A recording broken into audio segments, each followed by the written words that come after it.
so we are here at Knox Presbyterian Church. I'm Leah Lywood. I'm Big Daddy. I'm in the corner. You can't see me either. I'm JC, legend. I'm on the far side. We're hiding right now. So we're here to speak with the people at Knox Presbyterian Church that do a lot for the Out of the Cold program. In fact, I'm assuming that this is basically the team that kind of oversees the bulk of what's going on in volunteers. It's some of our team leaders, yes. Yes, Okay. This is some of our team leaders. Beautiful. And thank you to all of you because it's amazing what you're doing. So we thought we'd get some information out there with them in order to kind of let people know. A lot of people still seem to have some questions about various things where the program is concerned. So I think this is going to help to clarify some of those things. And of course, in the event that there's still some things you need clarification on, you can always reach out to them. So we have to the far left here, we have Charles.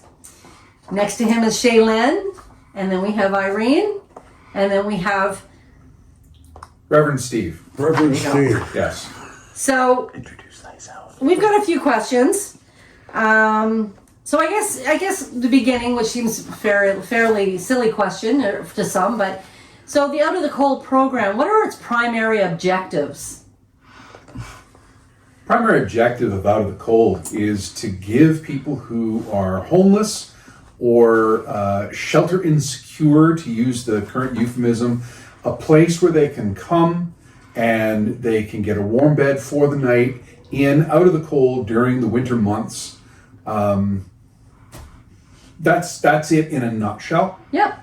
We help people who are having trouble today get to tomorrow. That's beautiful. And we feed them. And we feed them And I was really going to well. say, I think you guys also have food as well to kind of help out through that process, which is so badly needed right now. So how long has this program been going now? I'll take that one again. We're in our third season, but this is an idea that we've had for several years. There was an incident about 6 years ago where we had 3 homeless people come here in a week looking for assistance. And I'd never encountered them coming off the street before, but I took it to the congregation, and the congregation said, well, we need to do something. And we started working up plans, and we were going to do something in 2020. 2020 was going to be the year we started, and of course, COVID shut us down.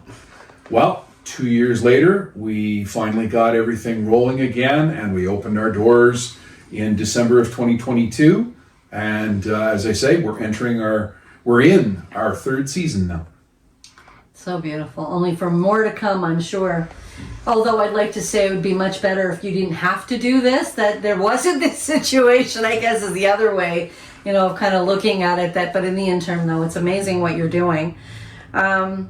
So typically, what are the numbers like in terms of what's happening? And I'm sure it's going to get higher, unfortunately, given what's playing out. But what are you looking at? Like, say, for instance, from when you started till now, what are the numbers look like? Okay, so in year 1, we had 12 different people that stayed with us for at least one night. And the most we ever had at a time was 3 people. Last year, we had 38 different people that stayed with us for at least one night. Wow. And the most we ever had was 8 at a time. And we regularly had 6 or 7 people on a regular basis. This year, we've already had, we're 6 days into the program, we've already had 7 different individuals come through our doors. The majority of them are returning people, but we have had some new ones.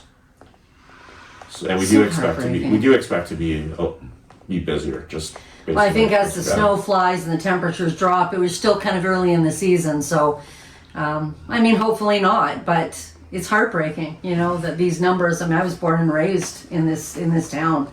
And it's heartbreaking to see homeless people sleeping in the banks, and because I don't blame them. It's cold out there, and they have nowhere to go. And they're getting things stolen because I remember there was one young lad who posted on our page. But I think it's about 2 winters now.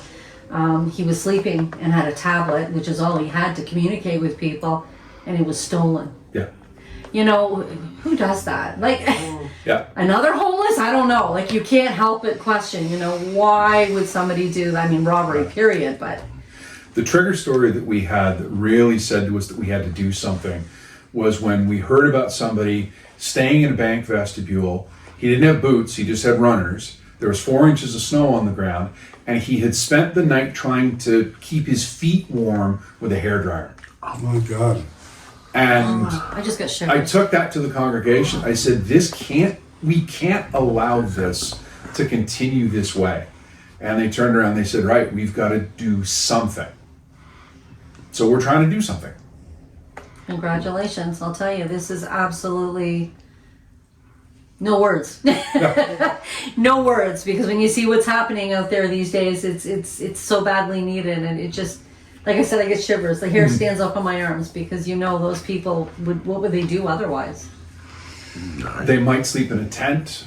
They might find somewhere to crawl into, but it wouldn't have heat dedicated to it. No, exactly. Yeah. And that's, I did a handful of years, my friend Katie and I, who also started the talent cell, we used to reach out to the community like 2-3 months prior to, and get everything possible donated: socks, scarves, hat, clothes, whatever, everything that would help.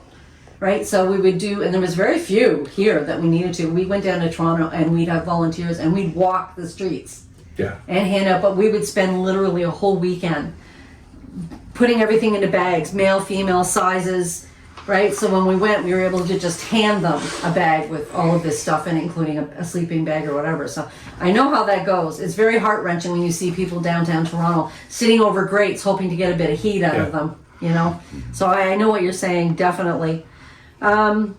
So aside from that one, is there any other successful stories or any impactful stories or something throughout the course of time that you can share with us? Yeah, we had a few successful guests last year. One ended up finding housing, which is always great to hear. And a couple of our guests entered a rehab center for a few months, which is very hard to get into nowadays. So it's always nice to hear when our guests do have that housing or find a job, or because they do want to work, some of them, and it's just hard for them to find somewhere, to find transportation to get to their job site. And the housing crisis right now it's an epidemic, right? So Well, the rentals in Georgetown and Acton are absolutely ridiculous in price. But everywhere. People just can't afford it. It's as compared to what Georgetown has always been, but it's just everywhere. People think they go far north, and even there now, some of those housing prices are upping considerably. So, well, that's awesome. It's good, nice to hear that side of it too, because I think most of the time we hear about, you're helping, and these people are all, so it's nice to hear some of the good things that are coming out of it too, right? I think having a bit of a warmth under their butt, so to speak, helps to encourage that type of thing, because then they realize, what am I doing? They get into a rut, they're in that negative space, they're depressed, so they tend to just ride it out, as opposed to taking that step forward to do what needs to be done. And I think that's what you guys are encouraging, which is absolutely beautiful. They're also in better shape the following day just because they've had a good night's sleep. Yeah. And so if they're meeting with a social worker, or if they're meeting with a placement official, a lot of our guests have several people outside of us that they're dealing with. But if you encounter them in a bad mood, you're shutting them down, they're going to shut you down, and everything is delayed. If you've had a good night's sleep, a good supper the night before, a good breakfast today. That's another thing, is you provide breakfast and supper for them. We do. We have a lot of food goes in and out of here. Yeah. But they have a better tomorrow. Like I say, our mandate is to get them to tomorrow. Tomorrow may be the day that they have that meeting, and that they can say, yeah, I'm going into a program, I'm going into an apartment, I'm going into a placement. And as Shailene said, we have seen that, we have heard that, and that's why we're here. That's why we're doing and that's what what everybody, and this is the other aspect of why we wanted to do this, is because everybody knows what you're doing for the most part, but they don't know necessarily the positives that are coming out of this. They're not just coming, staying, eating, and leaving. For the most part, some may, but you're having some of these success stories that are becoming they're coming to fruition, Yeah. right? And it's actually helping them to get into a better space, We right? have one of our guests that has found work, and and we've been making him lunch so that he can take a bagged lunch to his work. So that's been very helpful for him to be able to do that job. So that's Well, they need nutrition. If you want the Yeah. brain to function Yeah. properly, Yeah. mental health or not, yeah, it's irrelevant. The fact is you need nutrition yeah. Yeah. to fuel the brain and the body, right? Absolutely, you do. Yeah, I'm so happy for him because all of last year, this guest was searching. I'd go to the library and you just see him trying to find anything. He was willing to do anything. So when I got the news last week, I think it was, that he had found a position, and although it's early mornings, gosh, he yeah. is dedicated and he's so happy. He's showing off all of his like tools and his stuff. And it's just, I use the word bittersweet a lot, I think, here. Like when We don't hear happy stories too much, you know. No. So I mean, when I find out that we got 2 new guests the other night that we haven't seen before, I want to say good, but at the same time I don't want to say good, like, you know. I get it totally. But I'm glad that they did find us, and they're going to have more in place. But it just shows that the numbers are rising, and I knew from walking around this summer that we'd be busy this year around. Yes. Yeah, this winter I think is going to be one of the worst for everything, even food banks and whatnot for families. You know, it's not even just equated to people that are homeless. I mean, it's at the point now where it's across the board in many ways, right? So if there was something you could reach out to the community for, is there anything you can think of that would help this program that people can chip in, you know, vastly? Can whether it's donate things, whether it's the volunteers, you know, whatever. I mean, what is it can be done that we can get out there to the community and request? Our biggest need is volunteers. We do have a team of dedicated volunteers. We can always use more. Last year, we overused a few of our volunteers just because we need minimum 2 people here for the entire time the program is open. And we're open 8:30 p.m. to 8 a.m. in the morning. And those whole shifts, they're long. We're very lucky with the volunteers we have, but we need more people because we're not open every night because we are an all volunteer organization. We've been very lucky that we've had our volunteers who've been able to be open the majority of the nights, but there are nights that we do have to be closed because we don't have the volunteers. So that's why our biggest need is for volunteers, people who can, especially who can do the overnight shift, or even if part of the overnight shift, that we can break it up that way. Is it weekends or weekdays where you find you have a tougher time getting people willing to volunteer? Actually, it's been different as we've gone along. Some days we are more consistent with. There's been times where weekends have been harder. There's been times when weekends have been easier. It's based on like the availability of the volunteers. So if we had, for example, we're at a stage where we had 2 overnight people that they're good for Saturday nights, and that's not an issue. It might be another night during the week that we would have the issue. the overnights, it's hard to get people that are willing to put everything aside to stay the night. Yeah, it is very difficult because some of our volunteers also work during the day, so it's a little bit difficult to be able to do it more than once or twice a week. I don't know if I look a little tired, but I was on the overnight last night. So Understandable. So if there's anything I could ask, I'm going to do a little personal. How has this affected each of you individually in terms of going forward, whether it be just on a level of how it's affected you working with this, maybe even spiritually, that type of thing? If you can just express, each of you, how has this affected you going forward? Well, I mean, speaking as a pastor, the mandate of the church is to clothe the naked, feed the hungry, and try to set the captive free. And this is something that fulfills that mandate. Boy, does that ever. It fulfills that command of God and of Jesus Christ to, be there for each other, love one another. it can be a challenge. There are nights I come home and like I do overnight shifts. I do 2 overnight shifts a week. And there are nights when mornings I'll come home and my wife will come and snuggle up and say, "How was it?" And I'll just growl. Understandable. Because that'll be the night that somebody has had a rough night and we've been talking in the office or just dealing with whatever all night. Other nights it's smooth as glass. Other nights I come home and whoever it is that needed to talk has just poured out their heart because they just need someone to listen. I got all night.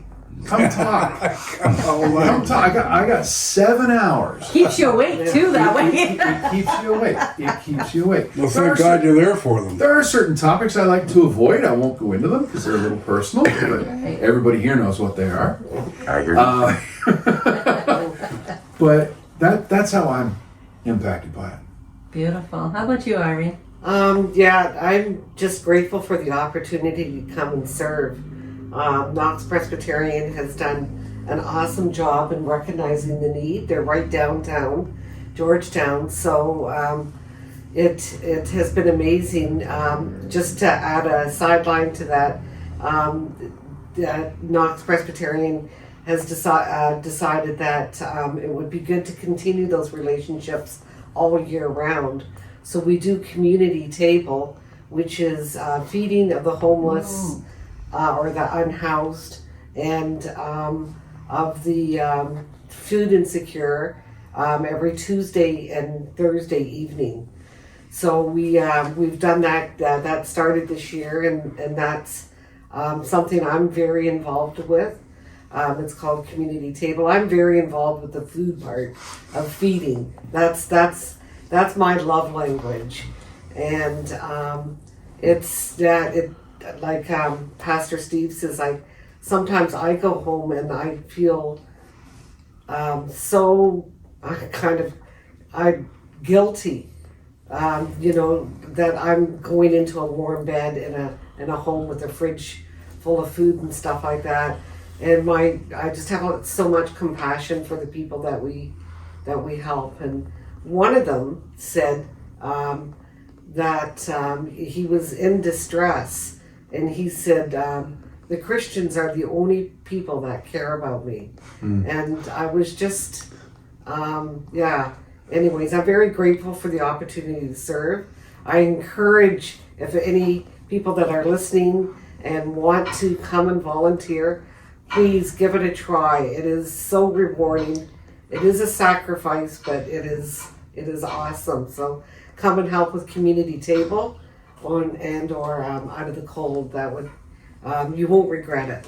And it's not even, I mean, the term sacrifice, it is, but it isn't. Yeah. You know what I mean? Because it goes into a heart space of helping others. And I relate to what you're saying when you go home at night. I think I'd be the same way. Can I take a couple of them home with me tonight just to give them a place to sleep? You know, how do you not do that? I think that would be the challenge, is not bringing them home once in a while. Right. Just to give them that night in a nice bed. And, you know, I relate to that 100%. Shaylin, how about you?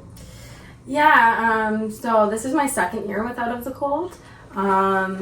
I think I realized I come with a background of social work. I lived downtown Toronto for the 2 years just before COVID.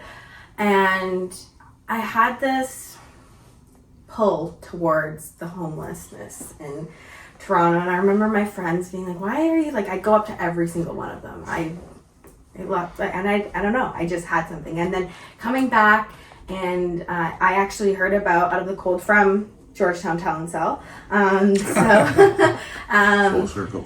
And I'm born and raised in Georgetown.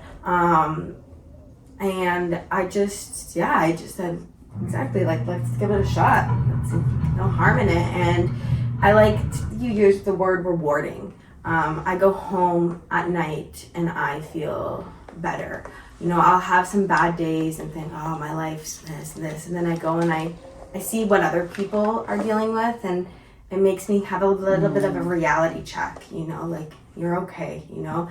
And our guests, I think about them even in the off season, even if I don't see them.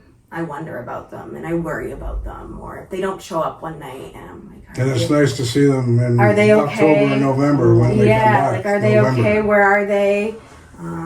You'll see like a news posting of someone and you're like, oh, I hope it's not so and so. Like you build that connection, and I think like Reverend Steve said,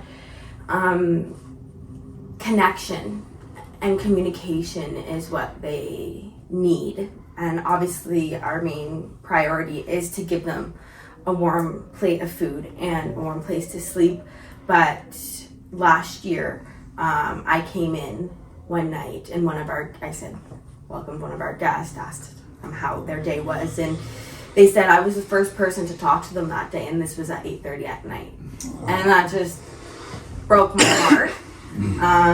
So yes, I will sit there and I will talk to you. And some guests don't want to be talked to, and that's completely fine. But I'm there to talk. I don't do much overnight shifts. Maybe I will be doing it this year. But those few hours during the evening shifts, I try to do everything, and then I go and sit and interact. And you can see that they really love it. So I'm sure they appreciate it. Yeah. And especially when you're living on the street, even though there's tons of people around you all the time, that doesn't mean you're all alone. Yeah. Even though there's people around. Yeah, for sure. Yeah, it's rewarding. And again, bittersweet. That's just how I can describe it. Does anybody do Beautiful. wellness checks on them in their known locations where they're known to be staying? Yes, Is that- we have encountered those that get wellness checks. We have had the police knock at our door and ask, "Is so and so with you tonight?" And we'll say, "Yes." Do you want to talk to them? And sometimes they do. Often they don't. We actually have a very good relationship with the police, Good. and we get to see the police in their social work guys. We've had a couple times when they've shown up and they said, "Hey, so and so here. We've actually got something for them," and they'll take them away. And I'll encounter an officer. One of the officers later said, "Were you able to help that person?" "Oh yeah, there was actually a spot for them that opened up, and we were able to get them there Oh, beautiful. in a program, because we're dealing with broken people. Yeah. We are dealing with like one of the things that I would say, and I don't want to trample on your time, Charles, and I'm going to try to say this short. We're dealing with people that have problems. You don't end up on the street because everything's wonderful in your life. You end up because there's a brokenness in you, whether it's a mental health issue, whether it's an addiction issue, family breakdown, something. Everybody who comes in our door has baggage.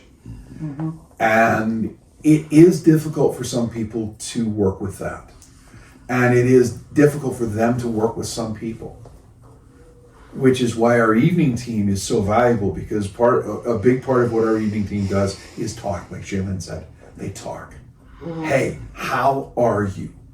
And it's not the how are you that you wave at someone as you're going down the street. It's the how are you? I want to hear you. Well, they feel important. They feel like Exactly. there's something there. Exactly. Because it's about them. It's not Yeah. about just, hey, how's it going? Oh, yeah, good for you, Yeah. and walking away. Yeah, and we sit and eat with them. So and that they really appreciate too, because That's a great bonding. that Well, I think it legitimizes that you're just as important as I am. yes, yeah, Right? yeah. It's not a matter of, you're who you are, you're on a lower scale of the ladder. No, we're all the same. Yeah. You're just having some problems right now, and let's just figure it out. Yeah. Charles, what about you? I think for me, the biggest part is the community of all of it, and there's a few different levels to that. So, obviously, there's the community that sort of forms while the program's actually running between some of our guests and volunteers. But it's a little bit bigger than that. Traditionally, a church would be the center of a community. It's not the same way you see that nowadays, but in some ways, we've seen a few different layers of community start to be established. Like if we take all of our volunteers, for example. Some of our volunteers are from this church, some of our volunteers are from other churches, and a lot of our volunteers are just from the community at large, with no affiliation, with no religious affiliation whatsoever. And we've had some of our volunteers came in from the very beginning. Some of them have come in at various steps along the way. This being our first week of year 3, we've had several people that have done their first shift this week. But it's also just the connections we've been able to make in the community, that people have reached out and said, how can we help? I think we have 3 different hockey teams that have reached out. They want to do some type of sponsor. I think we're at 3 right now. Sponsorship type thing for That's great I don't know news. if it's a Christmas tournament or whatever it is. And then just businesses in town, different groups. We received a grant from 100 Men Who Care. We're usually in constant talks with the library just because they are the daytime warming center. And then what Reverend Steve said about the Halton Police, they are our biggest community sponsor, or not sponsor, community Supports partner. Yeah. Yeah. Another thing, just how we bring the community in as large. Knox has partnered with the Rotary Club of Georgetown, and we do a monthly community dinner on the first Friday of every month. And we've been getting between 60 and 70 people coming in. So you have the people, you have homeless individuals, you have people that are recruited and secure, but then you just have members of the community that just want to come out for a good meal. Some of the cooks we have are very good. I can speak to that. Oh yeah. So it's amazing how it sort of all ties together, and ultimately it does all go to support the program, because sometimes when we need something, I'll put it on the talent cell group and they'll be like, hey, we need this, and then at like 30 minutes, sometimes not even 30 minutes later, I have to start turning people away because we've already got Well, what we and need. that's the good thing about these pages that we created. I mean, that was the whole idea. That's why we created it. We don't always see the support system there, but for the most part we do. And that was the key to why we created this, right? Yeah. Is for that purpose. So I'm glad to see it's doing this. You know, and we do see a lot of times you'll get tons of comments. And I think that's one good thing about Georgetown is that, you know, a lot of times you don't see a lot of that connection sometimes as it's grown. But the minute you put something out there publicly that's needed, right? The response can be overwhelming. It's absolutely beautiful. In that aspect, everybody stands up. It's like, what can we do? Yeah, I want to speak on that. Georgetown, as we all know, is growing every day, larger and larger. And I think with the Facebook pages, and like 20 years ago, I don't know what our population is at now, but 20 years ago, I think those people are still here and supporting all the local things. And now that we have these new people coming into town, they're reaching out. I've had many people message me, what do you need? What do you need? Family members who just know that I volunteer with the program. And Beautiful. I mean, we had how many pillows donated? Oh man. We do not need any more pillows. Please No, stop sending pillows. You saying we'll come and grab some from you? I mean, like there's some, and maybe we can, on that note, maybe speak about the clothing part, because a lot of people on the groups are wanting to donate clothing to our program, which is, I understand why, but I don't know if one of you I'll wants to speak speak on to that. it. Yeah. So we have a lot of people who want to donate clothing, and we direct them to the clothing share at St. Andrew's United Church on Mountain View. Biggest reason is we don't have space to store it. I like to say if we were to take in everything people offered, we wouldn't be able to bring guests in at night because there'd be no room for them. We do and it's great that people want to donate, but there are other resources in town that can help with that. If you were to look at our storage room right now, just with bedding and whatnot, we already need to organize it again just because of that. So clothing is not something that we need here. There are other resources in town. We do have a number of jackets and other clothing on, like a small amount on site if there is a need, but we don't need that backlog of it. We just can direct them to St. Andrews. Yeah. Yep, that makes sense. Can I mention something about it? Yeah, so the other thing is, besides volunteers, is like we go through an enormous amount of food because we do dinners and breakfasts and the occasional lunch. So like gift cards, so that we can go shopping for the food that we need is just so awesome and such a help for Gord, Marion, and I to do the shopping for the Well, yeah, because you can get what you need. Yes. You know, I mean, Yeah. I'm sure donations are widely accepted as well, but definitely that makes sense because Yeah. if you're making meals, there are things that you may not have donated to you that you need. Right. Yes. Right? Yeah. Every once in a while, I get a call from someone wanting to donate cooked food. Generally, we have to turn it away because it's someone who wants to make a casserole and bring it over, and we say no for several reasons. One of which is we are a certified kitchen. Like, we have the health inspector come and inspect our kitchen, so the food that we serve, we have a certified kitchen. We have people with food handler certificates, and we know how the food has been handled. And that's good for everybody to know because even Yeah. I didn't know that, Yeah. right? So that So- they know this isn't just mom and dad come in and decide No. to make a meal for you. There are actually standards that are being held in protocols, We're, right? we're holding that. Yeah. But yesterday, I got a call from a hospitality teacher in Brampton. He says, "Hey, my class did Italian food today. I've got a tray of penne, a pasta roast, and a giant Italian salad. Can I bring it by?" Absolutely. It's coming from a school kitchen being brought by a teacher. Absolutely. I've also gotten calls from a lady who, I had a meeting, the meeting was canceled, I've got all the sandwiches and sweets, can I bring that by? Absolutely, I know where that came from. And so we've got some of these wonderful blessings, and people know about us because of Talent Cell, because of websites, because of word of mouth. And it's wonderful, but we do have to ask, if you've got fresh food you want to give, call. Yeah, verify Because we- first if you can take it or Yeah, not. because Yeah. we have to check and make sure we can take it. We're working with limited fridge space right now, and food. We're going to improve that. We're going to improve We're it. working on it. It's in the works. But we thank everybody who calls and everybody who reaches out wanting to give. It's always wonderful to talk with them. And if we've got somewhere else we can direct a donation, we will. But we take a lot. We do a lot of food. Now, what about with Christmas coming? I mean, do people want to donate turkeys or, well, you know, how does that work? You got Christmas and obviously a lot of these people may not have family to spend time with or whatever. So how does that look with the events of like that coming up or that happen? So last year there was a business in town that donated a full turkey dinner. They were a restaurant. They asked not to be identified, but a full turkey dinner that we had on Christmas Day.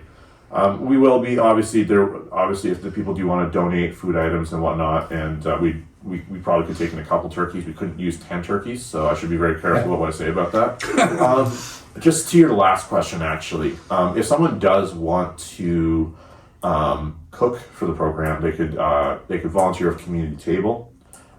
It doesn't involve being up at 3 a.m. It's generally there between prepared. 5 and 8. So who do they contact for that? If they wanted to, do they call here? Or how do they can reach still out? contact. So the main point of contact is the Gmail. So everlycoldgeorgetown@gmail.com. They can send that. I can direct them over to the community table. Community table we treat as a sub program. So if you volunteer with one, you can volunteer with the other because we group all the volunteers together. Some people will only volunteer with community table. Some people will only volunteer with Out of the Cold, and some people will do both. So it's just we've known there's some people that they still want to contribute, but they might not be able to be awake at 3:30 in the morning. So, Understandable. was there anything you want to add on that, Irene? Just because. No, I think that's it. You gave the email address. Yes. So. The email address, yeah. Volunteers would be wonderful, but And we'll put that up when we put this video up. We will include whatever links you would like to see added to it for people to reach out. right. What the best is, we will include that with the video so that you have that, people have that information. Because I know even that sometimes is how do I reach out? Even though you've got a Facebook page Yeah. and whatnot, there's still a lot of people don't know where do I connect to do the things that need to be done. We get a lot of questions on the Facebook page. How do I volunteer? We immediately direct them over to Right. Well, this is the why this is Gmail account. important. Yeah. right? Yeah. Just lastly on the food topic, I do want to give a shout out to the services in the community. I've been in talk with Food for Life, Feed Halton, and the Georgetown Bread Basket in the last few weeks. And all three organizations are working with us to do some sort of partnership, whether that's donating. Oh, well, thank you to them. Yeah, bulk food. They are aware of our storage issue, but we set up. I have another meeting with somebody at the church next week, just to really access. And I think that's something I've been working on a lot for this year is reaching out to those services in the community, letting them know. And some of them are familiar with us already, but just needed that extra person to say hey and introduce myself and a bit about the program. So there is a lot of help in that area as well to come this year. So we're very thankful for the support in that area as well. Yeah, I've worked with the food bank. We used to have that. I don't know if any of you are familiar with Hayden's Recycling. It was another thing that Katie and I did, and her son at 9 years old is the one who came up with the idea. We won't get into that, but we did a lot of work with the food bank because that was how we would do bike giveaways is in exchange. Donate even a box of Kraft dinner, something simple, because we gave the bike, we fixed used bikes and gave them away. And that's what we did. So the food bank was, we worked with them a lot. They've They're been very wonderful. helpful with They are. connections and directing me to other places I didn't even know about. So it's great. It's great. Well, awesome. So thank you so much for everything you do with organizing this and helping these people that desperately need help in many ways. Because as you said, you're not only just helping them on a day-to-day basis in terms of heat and food and that type of thing, or an ear to express what they're going through at that time. You know, some of them are actually moving forward in their own life now, thanks to the help that you're giving them. So, oh my God, thank you so much. Hair standing up on my arms. I mean, it's just amazing. I absolutely love hearing stuff like this. So for anybody that is interested to help out, even if you can afford a night, you know, that you can come out and help out, however that looks, reach out to them and they can let you know the various times for the volunteering work and what aspect is needed, and how you can help. And please do. This is really important now. So I think volunteers are your biggest Yeah, problem. absolutely. Yeah, Okay. Yeah. 100%. Yeah. We get night people, we get overnight people, we get morning people. If you're a morning bird, we've got the 6 to 8 morning shift for you. If you like to chat in the evening, we've got that shift. And if you've got stuff that you just want to do overnight, but hey, may have some time to talk to a guest who needs it, we've got that 11 to 6 shift. It can fly. That shift can fly. It can drag, but it can really fly. And as we've all said, it is very rewarding to just be part of it. Well, you have lots of pillows, so. We do.